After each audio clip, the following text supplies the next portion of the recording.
আপনারা সকলে জানেন আমরা গতকালকে সাকিব আল হাসানকে লিজেন্ডস অফ রূপগঞ্জে খেলার জন্য দলবদল প্রক্রিয়ায় আমরা অংশগ্রহণ করেছিলাম, কিন্তু আজকে সাকিব আল হাসানের সাথে আমাদের কথা হয়েছে।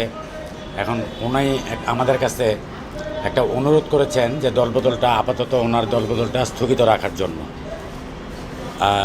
আমরা সিসিটিএমকে চিঠি দিয়ে জানিয়ে দিয়েছি সাকিব আল হাসানের প্রতি সম্পূর্ণ সম্মান বজায় রেখে তার যে আবেদনটা আছে সেই আবেদনটা আমরা আমাদের ক্লাব থেকে সিসিটিএমকে আমরা জানিয়ে দিয়েছি। উনি বলেছেন উনি যখনই দেশে আসতে পারবেন, এই আপনারা জানেন তার বর্তমানে উনি দেশে আসতে পারতেছেন না।